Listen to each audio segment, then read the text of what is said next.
Donald Trump has just issued his most brutal warning yet to Britain's Prime Minister, and King Charles has shattered 70 years of royal silence, a combination that has thrust UK politics into a game-changing crisis.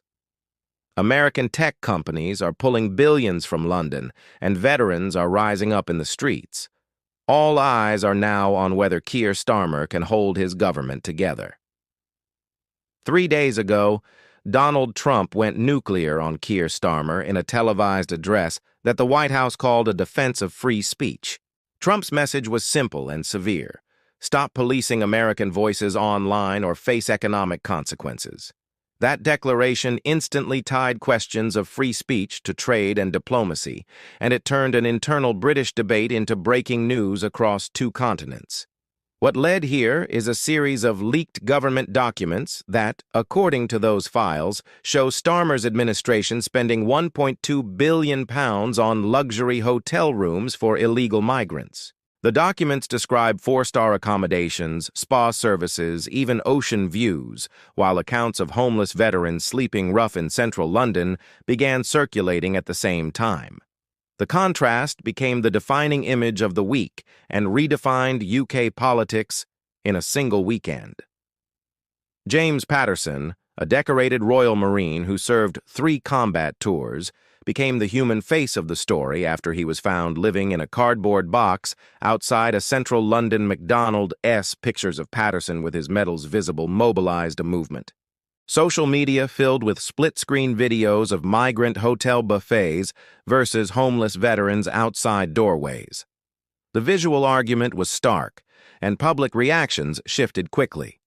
Donald Trump framed the affair as a moral and strategic breach. He argued that no foreign leader had the right to silence American speech, and he linked that argument to the migrant spending scandal. He then warned of economic retaliation. Within hours, several American tech companies held emergency meetings.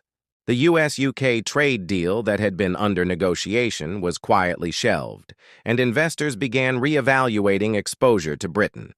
King Charles intervened in a way modern observers described as unprecedented. At a veterans' charity gala, the king declared that those who served deserve care before all others, language that critics immediately read as a rebuke to Starmer's priorities. Palace insiders say the king used personal funds to support emergency shelters for veterans, a detail that intensified the optics. A monarch stepping in where his elected prime minister was portrayed as failing. Those optics have been devastating for Keir Starmer. Cabinet meetings reportedly dissolved into shouting matches as ministers argued over damage control. Labour backbenchers began publicly distancing themselves from the hotel policy, and senior MPs circulated letters calling for an urgent review.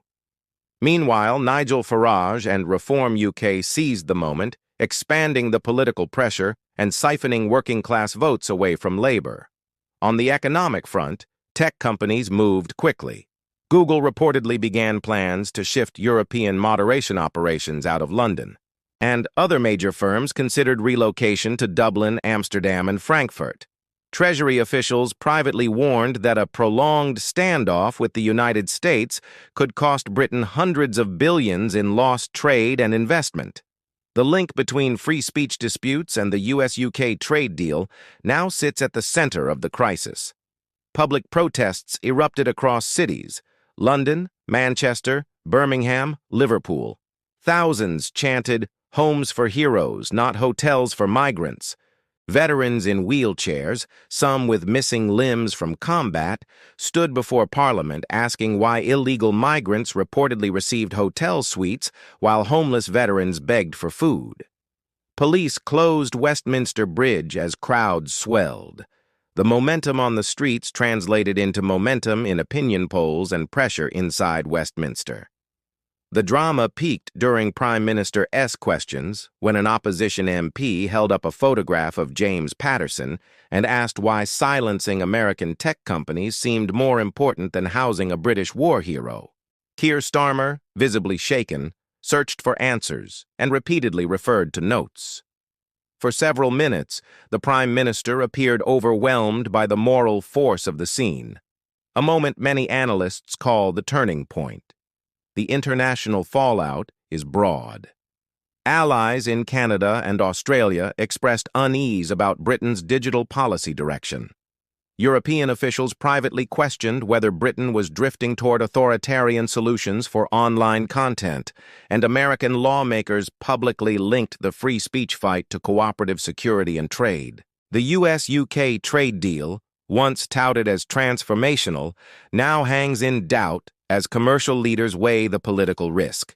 This is not just a political scandal, it is a legitimacy crisis.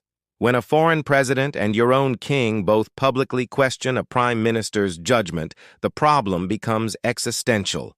The moral contrast, government-funded spa suites versus cardboard boxes for veterans, has hardened into a political narrative that no spin doctor can easily erase. Inside number 10, sources describe panic. Ministers who once stood loyally beside Kier Starmer began exploring contingency plans. Labor strategists discussed whether his leadership could survive until the next election. Some privately suggested he step aside to preserve the party. The immediate question is whether Starmer can regain control in the next 48 hours, and the next 48 hours will decide whether the government stabilizes or collapses. There are multiple scenarios ahead. In one, Starmer orders an immediate audit, reallocates funds to veteran housing, and attempts to rebuild trust by engaging directly with veterans groups. That path might blunt the protests and restore some diplomatic calm, but it requires urgent, visible action. In another scenario, cabinet fractures, defections multiply, and labor faces a rapid slide in support, a collapse that could precipitate early elections. Donald Trump's role complicates any comeback. His intervention linked free speech to trade in a way that invites prolonged diplomatic engagement. If American tech companies continue to relocate operations, the economic consequences will outlast the headlines. The US-UK trade deal could be delayed for months, and the damage to investor confidence could extend into the post-Brexit recovery Starmer promised. King Charles's intervention adds a long-term element of moral pressure. A monarch using public statements and private funds to aid veterans forces a national conversation about priorities, civic duty, and the role of institutions. That conversation could reshape UK politics for years, redefining how parties address veterans, migration, and public spending. There are hidden agendas to consider. Political opponents are exploiting the story for electoral gain. Foreign governments may test Britain's resolve on digital regulation. Tech companies are balancing regulatory risk against reputational exposure and market access. Meanwhile, grassroots movements like Veterans Before Migrants, which grew explosively in the wake of the leaks, are organizing boycotts and fundraising drives that could sustain public pressure beyond the initial shock.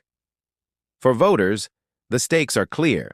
This crisis is about who gets priority in public policy and how national resources are allocated. For policymakers, the risk is that short-term political survival will overshadow sustainable solutions for migration and veteran care. The moral calculus at the heart of the scandal will drive debate about austerity, immigration policy, and the social contract for decades. As a trusted voice cutting through media noise, I'm watching the next moves with a focus on facts, timing, and consequence. The immediate fulcrum is simple. Will Kier Starmer act decisively in the next 48 hours to redirect funding, answer Parliament's questions, and reassure allies? Or will the combination of Donald Trump's pressure, King Charles's moral authority, and mass public outrage push his government past the point of recovery? Whatever unfolds, this moment has already reshaped UK politics. The equations of public trust, international partnership, and economic security are now entangled in a single episode. Expect more leaks, more viral content, and more hard choices.